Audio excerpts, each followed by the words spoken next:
"You don't belong here." Her response? Silence. Until her father arrives with a revelation no one saw coming. It was an early Saturday afternoon in San Diego, and the boutique hummed with quiet activity.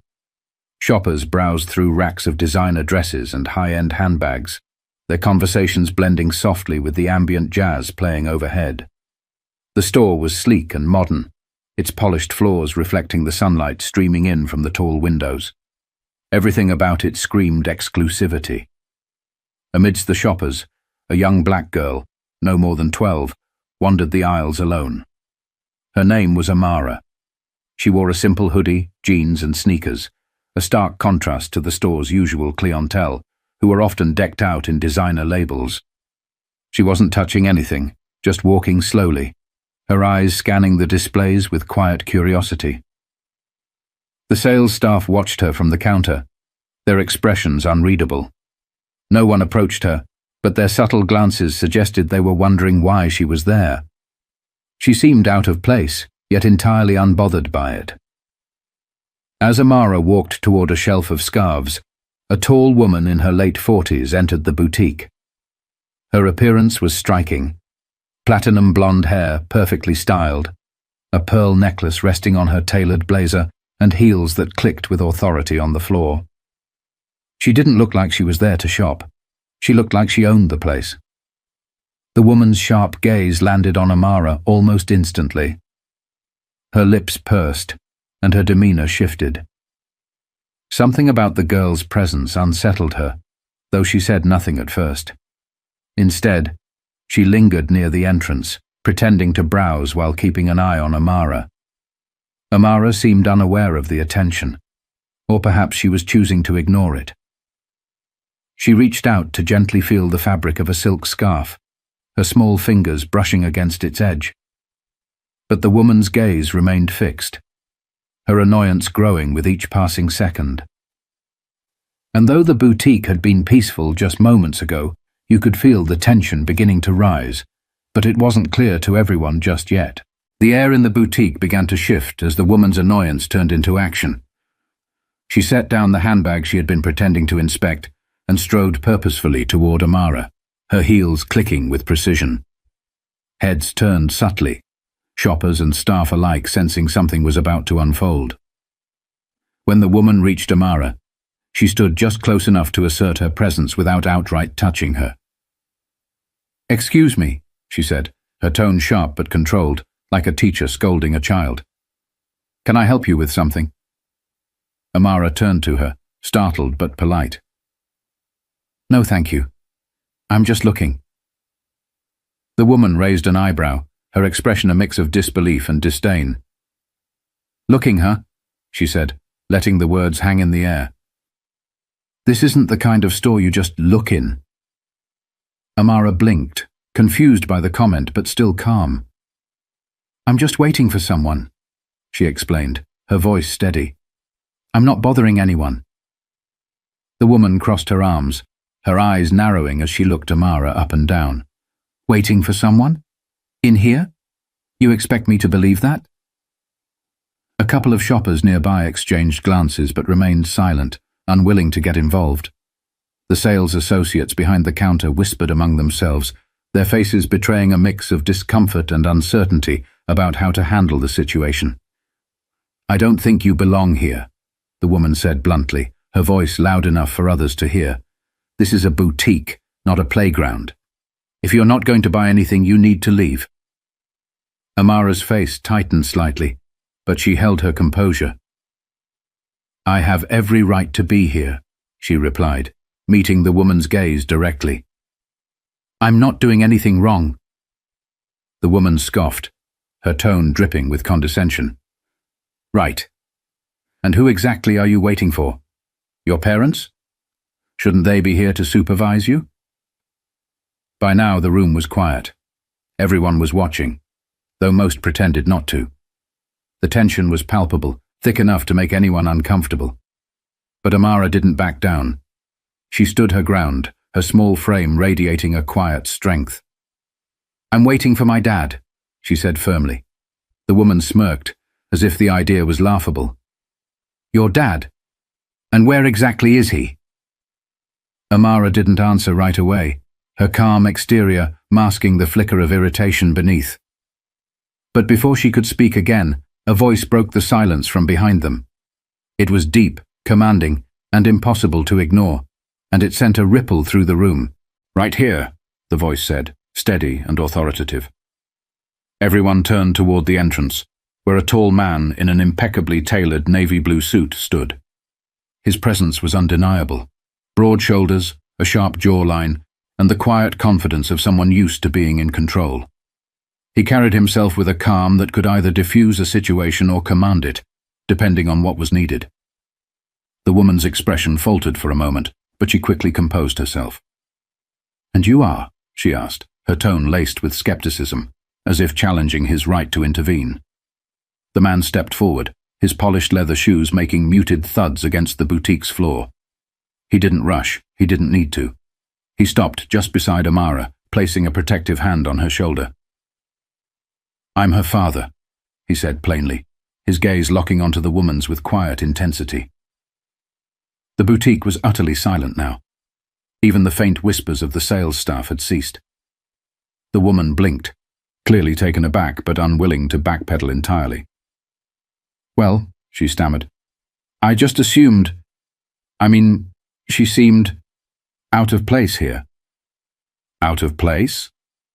The man's voice was even, but there was an edge to it now. "And what exactly about her seemed out of place to you?" The woman shifted uncomfortably, clearly aware that the conversation was no longer in her control. "It's just… this is a high-end boutique," she muttered, her confidence wavering. "We don't usually see…"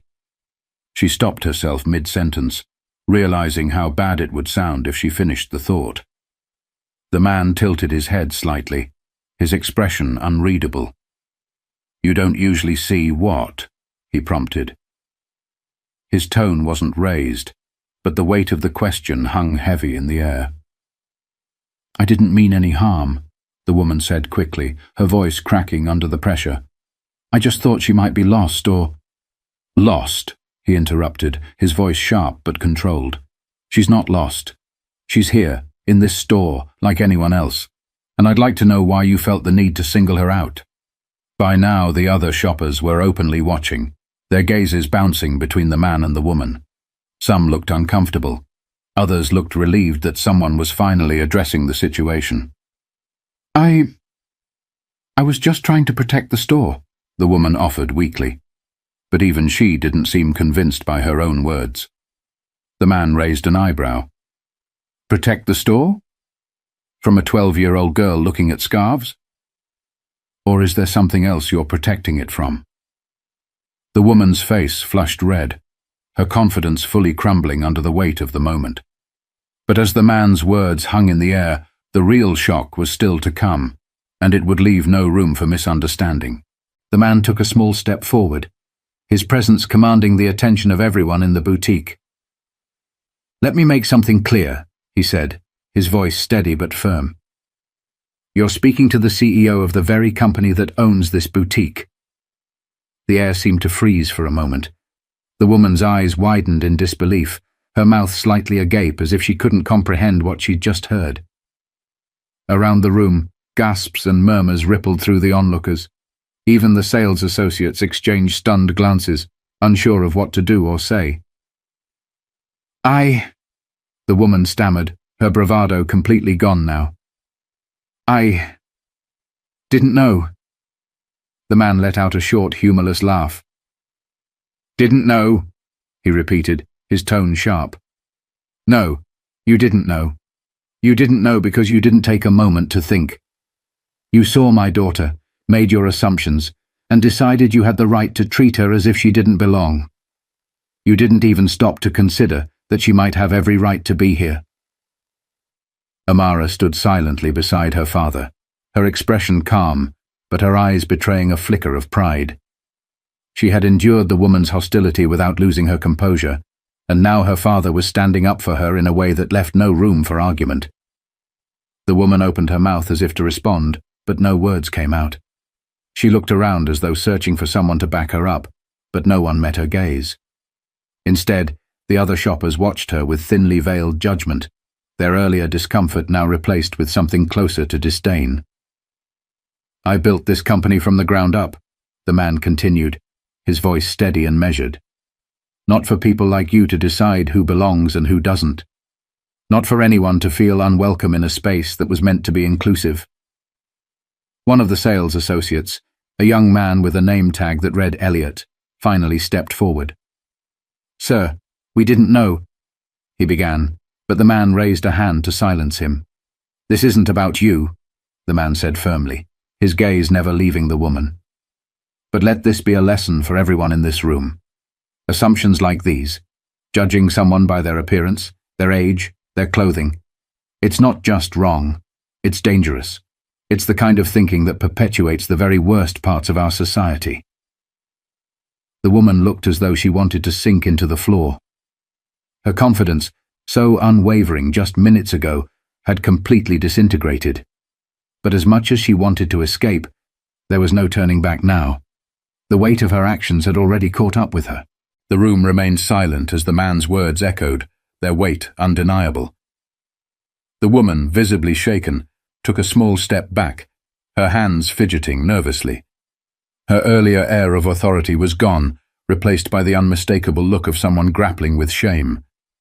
Amara, still standing quietly beside her father, glanced around the room. She caught the eyes of a few onlookers, some offering apologetic smiles, others quickly looking away. She didn't need to say anything. Her father's presence and words had done more than enough. "I didn't mean for any of this to happen," the woman muttered, barely audible. Her eyes darted between Amara and her father, desperation creeping into her voice. "I wasn't trying to be racist," the man interjected, finishing the sentence she couldn't bring herself to say. His tone wasn't accusatory, but it carried a bluntness that left no room for excuses. "Maybe you weren't trying to be. But your actions say otherwise. You didn't see a little girl browsing scarves. You saw a little black girl and assumed she didn't belong. That's the truth, isn't it?"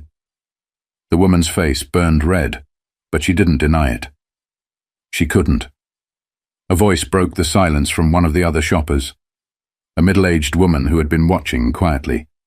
"He's right," she said, stepping forward slightly. "We all saw what happened. You judged her without knowing a thing about her." Others began nodding in agreement, their murmurs growing louder. The weight of collective judgment pressed down on the woman, and for a moment she looked as though she might cry. But the man wasn't finished. "It's not enough to feel bad about it now," he said, his voice softening just slightly. "What matters is what you do next. Are you going to keep letting your biases control how you treat people? Or are you going to learn from this and do better?" The woman swallowed hard, her eyes glistening. She opened her mouth as if to respond, but no words came out. Instead, she simply nodded, her head bowed slightly.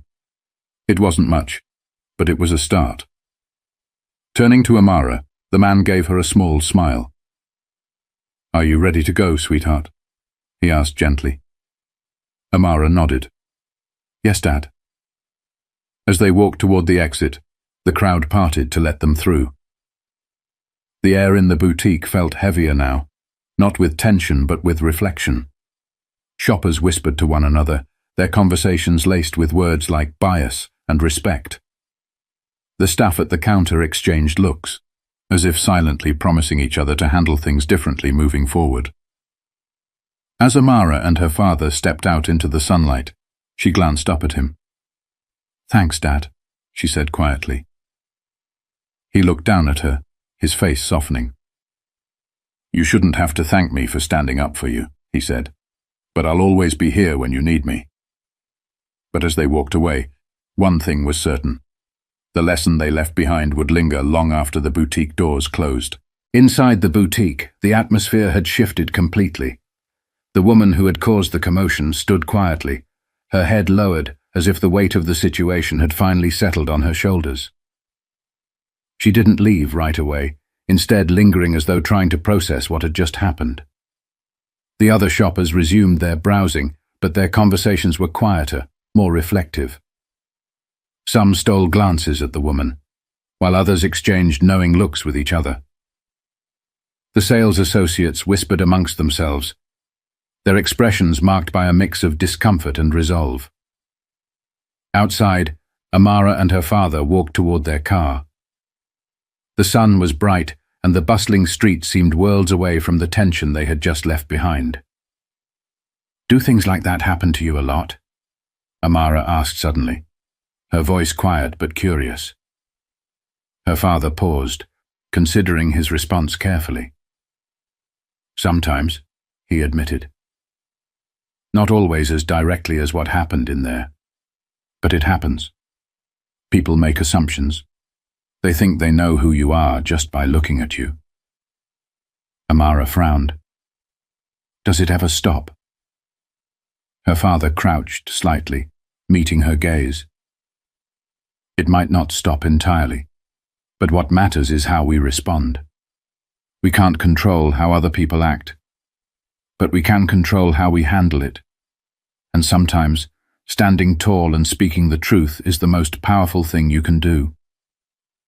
Amara nodded, her expression thoughtful. "I'm glad you were there," she said softly. "It made me feel safe." Her father smiled. "You're never alone, Amara. Always remember that." As they got into the car, the boutique doors swung open behind them. The woman stepped out, her face still red with embarrassment. She hesitated on the sidewalk, watching as Amara and her father drove away. Something in her expression suggested she might finally be questioning the beliefs that had led her to act the way she did. Inside the car, Amara gazed out the window. She wasn't angry, just thoughtful. "Do you think she'll change?" she asked. Her father glanced at her in the rearview mirror. "I hope so," he said. "Sometimes people need a moment like that to really see themselves. But whether she changes or not, the important thing is that we keep living our lives with dignity and respect. That's what makes the real difference." Amara smiled faintly, nodding as she watched the city pass by outside. The lesson her father had taught her today wasn't just about standing up against prejudice. It was about the strength that comes from knowing your worth, no matter what others might assume.